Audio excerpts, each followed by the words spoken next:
Lepo pozdravljeni v novi sezoni oddaje Ambienti. S čim vse vas bomo navduševali to pomlad? Odkrivali bomo najbolj domiselno opremljene slovenske domove, spoznavali drzne arhitekturne rešitve in sodobne oblikovalske prijeme. Pokazali vam bomo hiše, stanovanja, vrtove in javne objekte, ki so zanimivi zaradi arhitekturne zasnove, drzne opreme in izvirnih idej, in predstavili vam bomo uporabne izkušnje pri obnovi stanovanj. V naši družbi boste lahko uživali vsako soboto popoldan na prvem programu Televizije Slovenija ter ob nedeljah popoldan in četrtkih zvečer na drugem programu.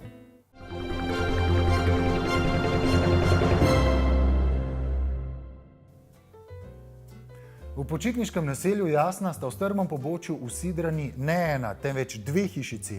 Z ramo ob rami zreta v veličasten pogled proti prisanku in vabita, naj se jima pridružimo. Smo v počitniškem naselju Jasna, kjer je v strmem pobočju vikend 5-članske družine. Arhitekti so pri načrtovanju okna umestili tako, da delujejo kot nekakšen okvir, ki lovi silhueto prisanka in odmeve klicev ajdovske deklice, prihajajočih nekje izza te alpske gmote. Samo dober projekt lahko naredi privlačno bivanje tam, kjer lokacija ne ponuja mnogo. A tega problema v Jasni niso imeli, ker je lokacija vikenda izjemna. Gospod Tomaž, vaša hiša v tem idiličnem okolju ponuja zelo zanimive kotičke bivanja. Kateri je vam najljubši? Kje se največkrat zadržujete? Največkrat gotovo v dnevni sobi, ker to je pač tudi istočasno delovna soba, imamo tudi svoj delovni kotiček v dnevni sobi in je najbolj primerna za branje, za delo z računalnikom. Kaj pa ta pogled na vse te gore, a vas to nič ne moti pri delu, se zaradi tega, ki težje dela?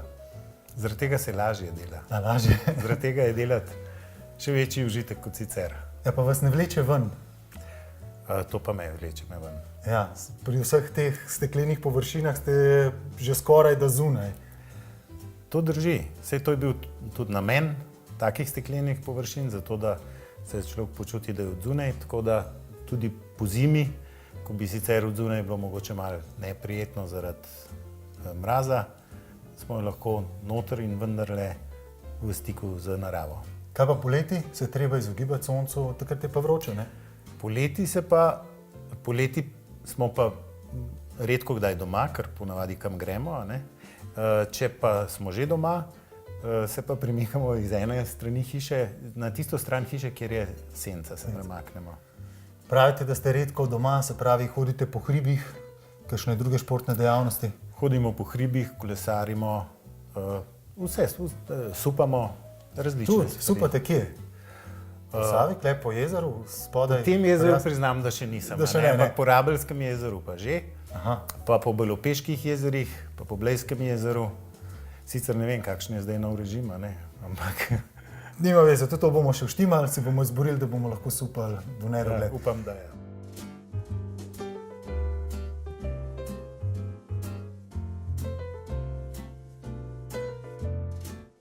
To so še vedno eni redki kraji v Sloveniji, kjer so zime take, kot naj bi bile, in temu primerno mora biti tudi ogrevanje v hiši.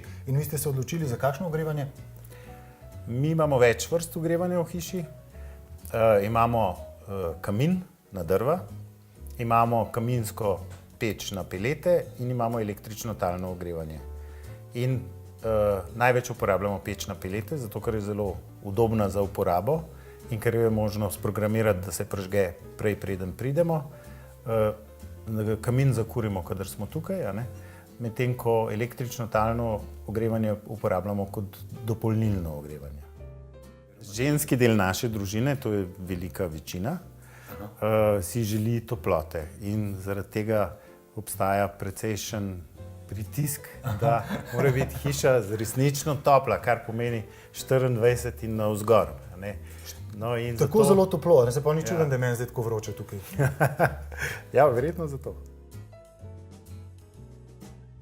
Izhodišče načrtovanja je bilo, da naj bodo veličastni pogledi proti jugu ves čas prisotni tudi v notranjosti hiše in da niso samo nekaj, kar človek zazna iz zunanjih teras. Te so na objektu na Jasni postavljene bočno ob objekt. Tako ne zakrivajo pogledov, hkrati pa omogočajo različne zunanje ambiente, ki jih uporabnik lahko koristi glede na veter in sonce. Gospod Vit, hiša ima izjemno lego, je bil cel projekt prilagojen predvsem tej lokaciji? V vsakem primeru. Ta lokacija tega objekta je tako izjemna, da v principu preden smo se lotili sploh projektiranja, smo naredili kar nekaj obiskov te lokacije, kjer smo prepoznali kvalitete lokacije in v principu se je že tokom teh obiskov rodila ta rdeča nit projekta, ki je pravzaprav samo čim manj okvir te izjemne poglede, ki jih lokacija nudi. V principu največ so bili pravzaprav obiski same lokacije. Jasno, tudi potem malo, ko smo dobili geodetski posnetek, smo malo pregledali topologijo samega terena in potem smo zadevo v principu peljali naprej preko nekega orodja, ki je za arhitekte zelo uporabno, in to so makete v principu. In sicer najprej makete manjšega merila, kjer smo gledali, kako pravilno umestiti objekt, se pravi, kako ga obrniti, da bo pravilno stal na terenu in bo pravilno orientiran. In potem neke makete večjega merila, kjer smo pa ugotavljali, kako točno v teren postaviti sam objekt, da bomo izkoristili teren, da bo teren prednost, ne pa problem. Kakšne pa so bile želje naročnika, investitorja? Želje naročnika so bile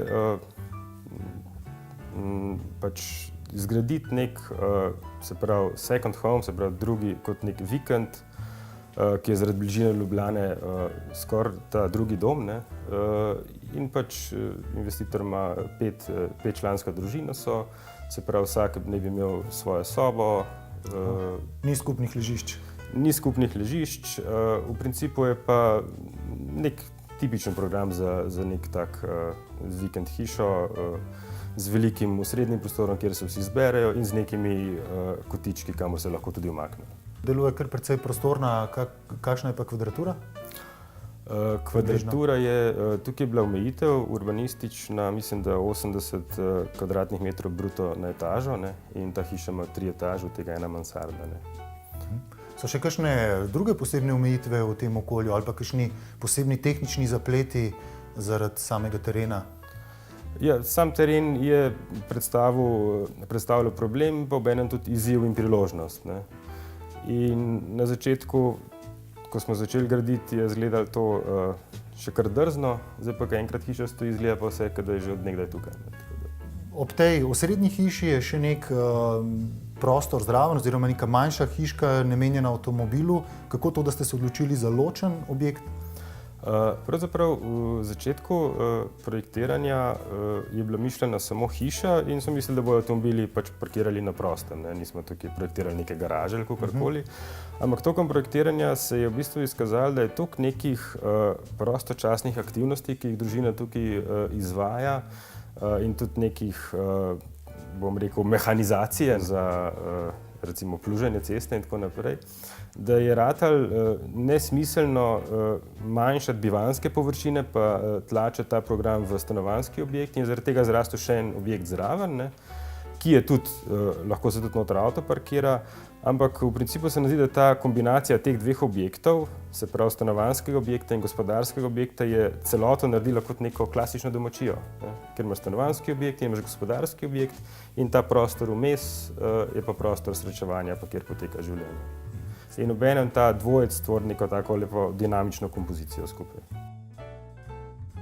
Arhitektom je uspelo na lokaciji, ki je že sama tako edinstvena, postaviti arhitekturo, ki presunljivi naravi ni ničesar odvzela, ampak je njeno lepoto še poudarila.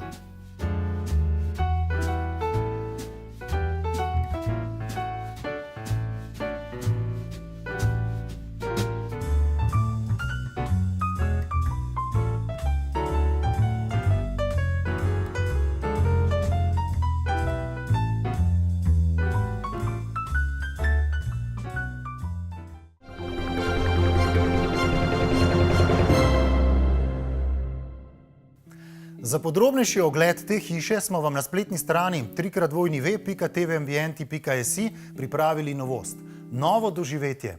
Izbrane prostore si boste lahko ogledali v zanimivi virtualni tehnologiji 360 stopinj, brez skrbi, zelo enostavno. Z miško potujete po prostoru in si ga ogledujete. Po oglasih si bomo ogledali stanovanje prilagojeno mucam in obiskali vrt v vasici Hrib Loški potok, ki velja za enega največjih zasebnih vrtov pri nas.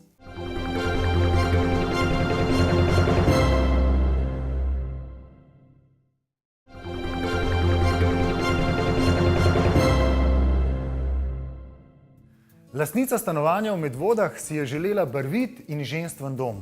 Izbrane barve so rdeča nit v prostorih in vanje vnašajo igrivost. Tako kot so igrive mačke, ki jim je stanovanje še prav posebej prilagojeno. Lastnici stanovanja ni več ustrezalo. V njem je že nekaj let živela sama z muckom. Ker ločenih sob ni več potrebovala in je bilo stanovanje precej dotrajano, se je odločila za celovito prenovo.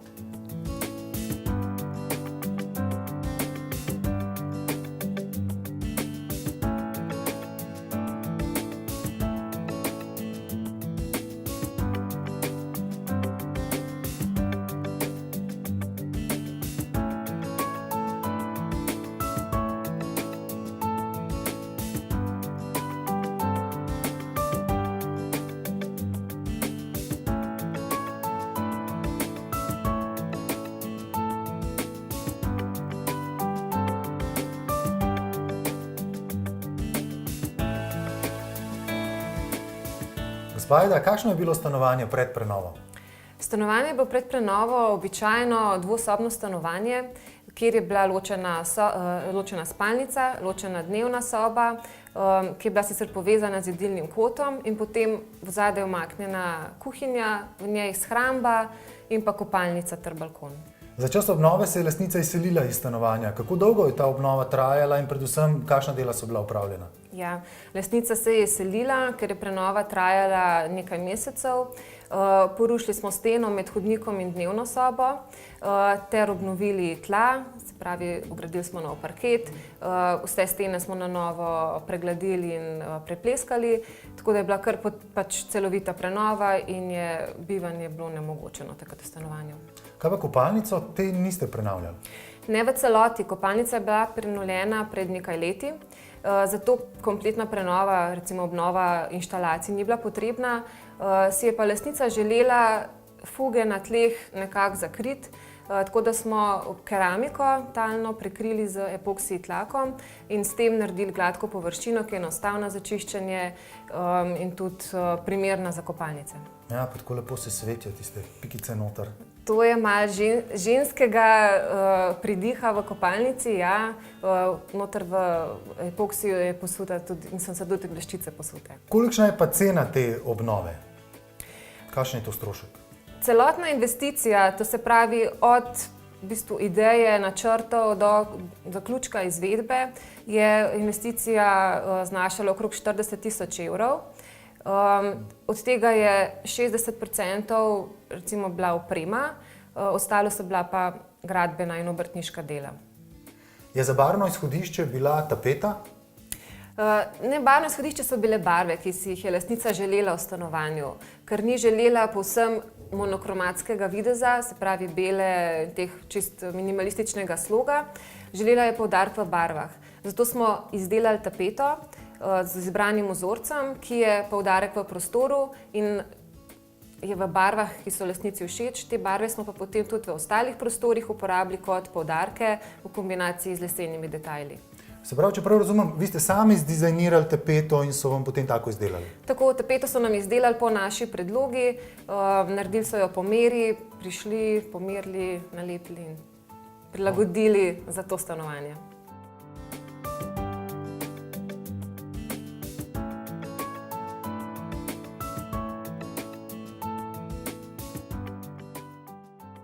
Zaradi ozkih okenskih poličk smo lastnici naredili podstavke za lončnice, ki jih je možno tudi prestavljati. Kakšne so pa bile želje lastnice pri opremi spalnice? Lastnica si je želela posteljo imeti nekoliko umaknjeno, to se pravi, da je z večjih strani zaprta, se tako nekako počuti bolj varno v postelji, zato smo ji posteljo postavili v kot in hkrati s tem pridobili več prostora v spalnici še za bralni kotiček. Ena zelo zanimiva zadeva se mi zdi tudi v kuhinji, da ste v kuhinjo umestili pralni stroj. Ja, kuhinjo smo v bistvu združili skupaj s hrambo, ki je bila en zelo majhen prostor. Noter sicer se je dalo veliko stvari shraniti, ni pa bila funkcionalna, ker so bila še ena dodatna vrata, malo prostora v celotni kuhinji, tako da smo ta dva prostora povezali in prostor za shrambo nadomestili v kuhinjskih omarah. V kuhinjo smo pa prestavili tudi pralni stroj, ker je kopalnica zelo majhna, utesnjena. In s tem, ker pač je bila ta možnost, da je v kuhinji bo dovolj prostora, smo pralni stroj prestavili tja. Če smem še pikico na vse tole, zdi se mi tako zelo zanimivo, igrivo, tako lahkotno stanovanje z vsemi temi barvami, kot da gre za neko najstnico. No, gospa ni ravna najstnica, je pa si želela mladostno stanovanje, poživito z barvami, tako da ko pride domov, da se lahko v tem igrivem interjerju tudi spočije in takem se najboljše počuti. Ampak to stanovanje je pa še prav posebno, ker je malo prilagojeno hišnim ljubljenčkom, mačkam, ne? Ja, lastnica je ljubiteljica muc in je od samega začetka povedala, da pa želi tudi stanovanje, ki bo primerno in za vzdrževanje in za bivanje muc. Tako da smo običajne tegobe, ki jih imajo lastniki mačk, kot je recimo mačje stranišče, ki ga ni enostavno umestiti v stanovanju, poiskali primerne kotičke, da ima muca zagotovljen svoje stranišče, svoj jedilni kot, svoje počivališče, tako da se tudi stanovanje prilagaja muci.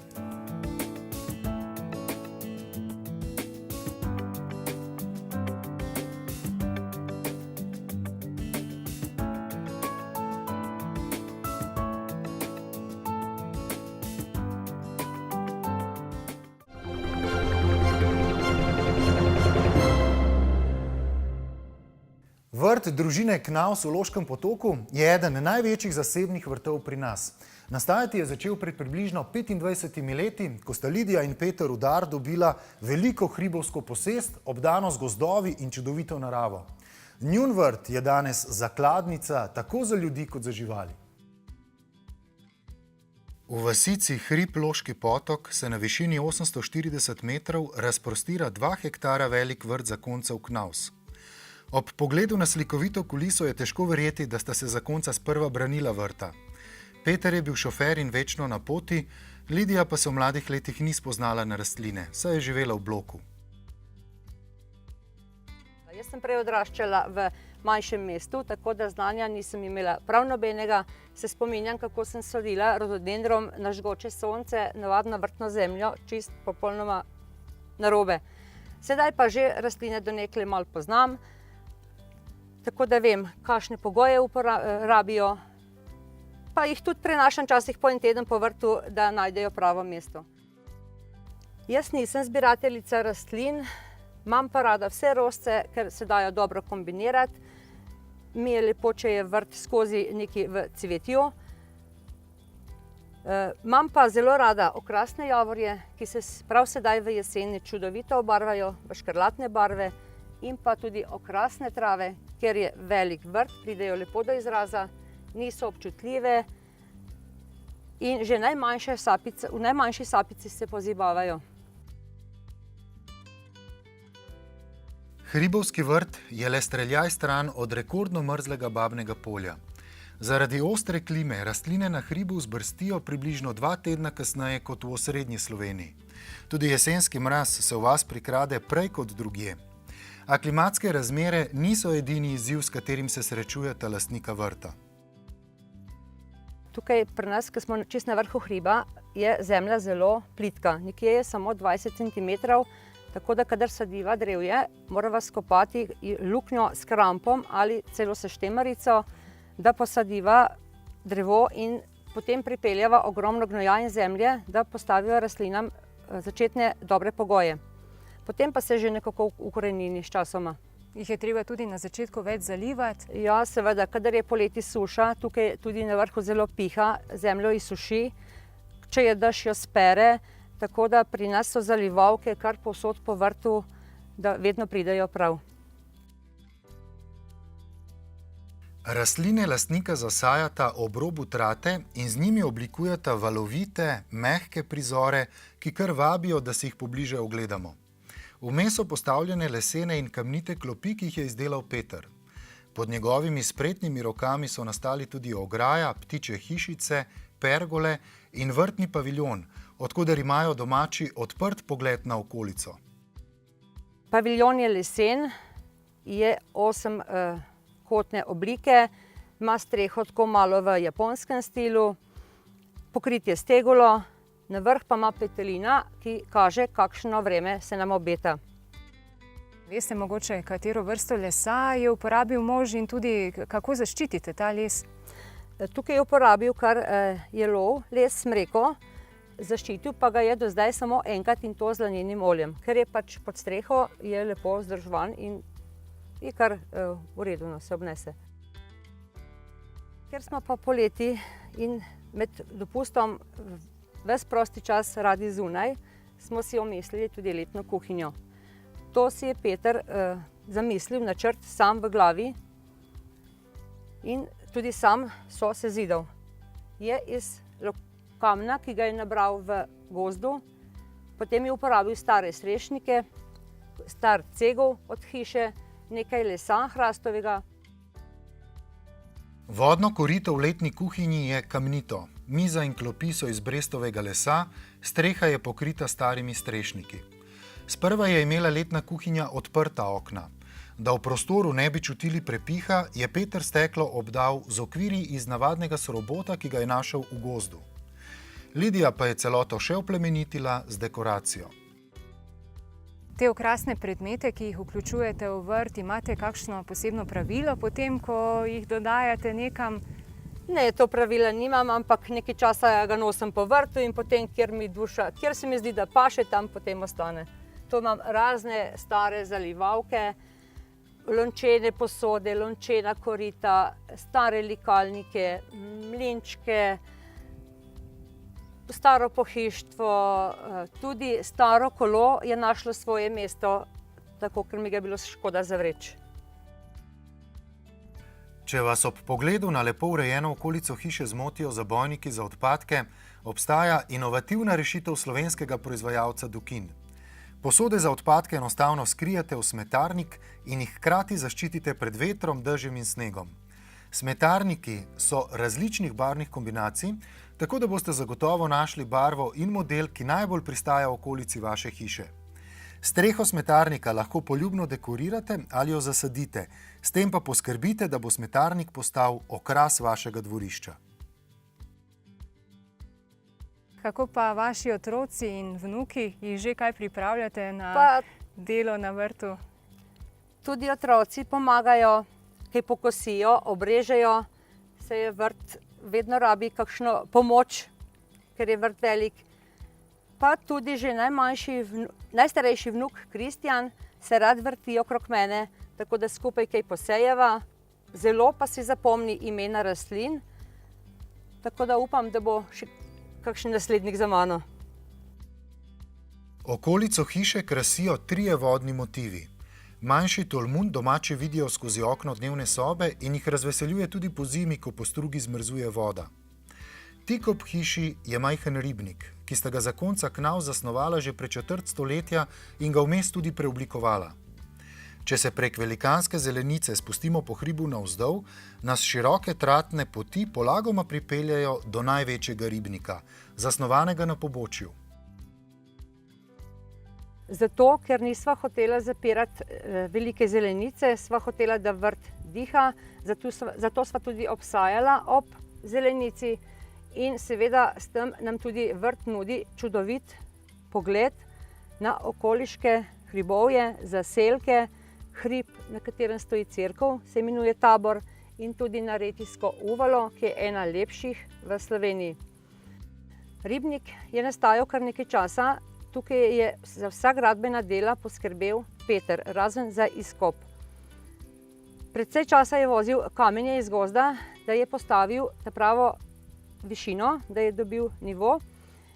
Potem je seveda sledilo varjenje folije, ki je zelo trda in obstojna.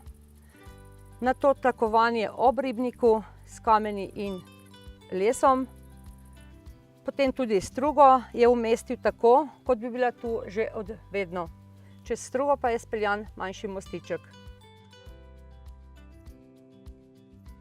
Ste sorazmerno blizu Kočevja in kočevskih gozdov. A imate mogoče kdaj kakšne obiskovalce iz gozda? O ja, tudi to se je že pojavilo po zimi, ko je veliko snega. Takrat, če nismo imeli psa, da bi čuval vrt, nam je divjad se je postregla z najboljšimi rastlinami tukaj okrog vrta. Mi je bilo zelo hudo.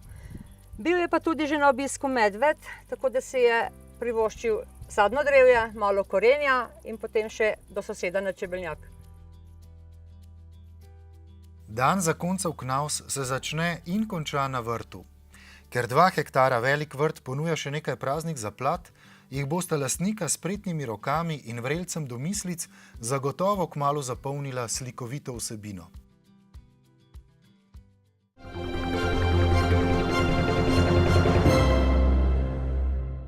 Vabim vas, da nas spremljate na našem Facebook profilu TV Ambienti in na spletni strani www.tvambienti.si, kjer si lahko v našem arhivu med drugim ogledate tudi vse oddaje preteklega leta. Imejte se lepo, uživajte, vidimo se spet prihodnji teden, ko si bomo ogledali pisan počitniški apartma s skandinavskim pridihom, pediatrično čakalnico, v kateri otroci uživajo, čeprav čakajo na pregled zdravnika, in kamnito hišo, ki za starimi zidovi skriva novo, osupljivo moderno vsebino.